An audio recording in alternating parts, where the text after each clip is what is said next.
Hello, hello! Aujourd'hui, je partage 3 astuces pour démarrer un business, même si tu n'as pas l'argent nécessaire et que tu as le sentiment que tu ne pourras peut-être jamais te lancer parce que tu n'as pas d'argent là, tout de suite, maintenant. Si tu ne me connais pas encore, je suis Lola, fondatrice de Audace et Créativité et du programme d'entrepreneuriat L'Aventure, et j'accompagne les femmes de couleur créatives à créer un business rentable qui leur ressemble à 100%. La première astuce que je partage avec toi, c'est de démarrer petit. Oui, démarre petit. Demande-toi tout d'abord si ton idée d'entreprise est réaliste par rapport à ta situation actuelle. Est-ce que tu ne serais pas en train de te créer toi-même toute seule des obstacles en voulant démarrer tout de suite très fort, rapidement?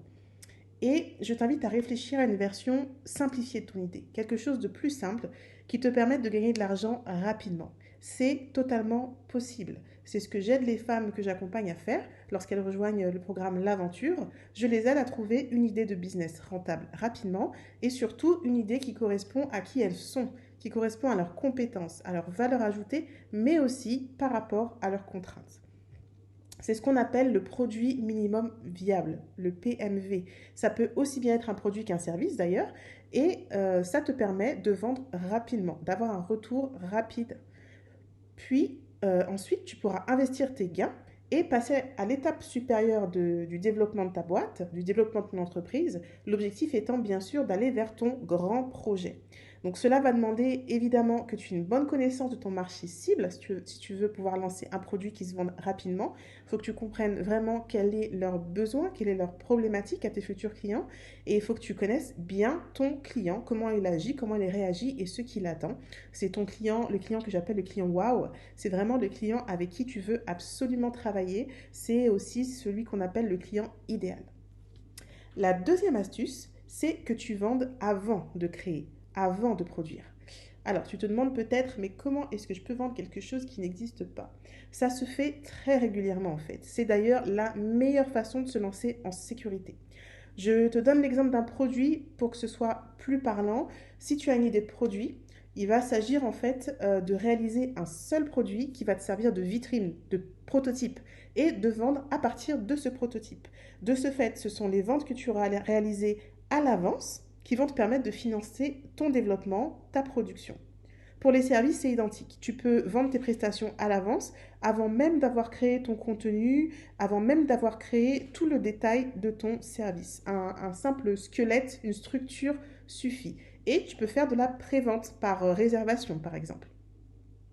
Et si toutefois tu ne réalises pas suffisamment de ventes pour pouvoir te lancer effectivement, si tu sens que ce ne sera pas rentable et que tu n'atteins pas ton objectif en termes de chiffre d'affaires, que tu ne peux pas lancer ta production ou la création de ton contenu, dans ce cas-là, il te suffit simplement de rembourser tes clients en leur expliquant que tu n'as pas réalisé suffisamment de ventes pour lancer le projet.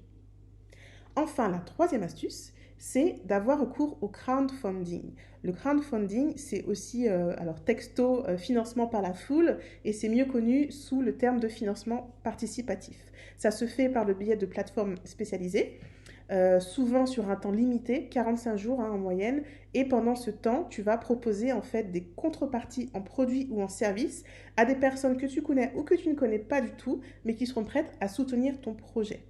Et en fait, l'idée là, c'est d'inviter les personnes qui ont participé au financement à inviter à leur tour d'autres personnes que ça pourrait intéresser, qui voudraient investir aussi dans ton projet. Ainsi, tu bénéficies d'un effet boule de neige en fait, mais aussi de la notoriété de la plateforme. D'où l'importance de bien choisir la plateforme qui pourra elle aussi mettre en avant ton projet. Il y a des plateformes qui sont d'ailleurs spécialisées par type d'entreprise ou par type d'activité.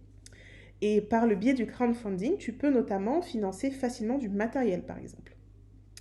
Pour entreprendre donc, s'il fallait résumer tout ça, les 3 astuces, qu'est-ce que ça te montre? Ça montre qu'il faut vraiment que tu fasses preuve de créativité pour que tu trouves des solutions pour te débloquer, même quand tu penses qu'il n'y a aucune solution.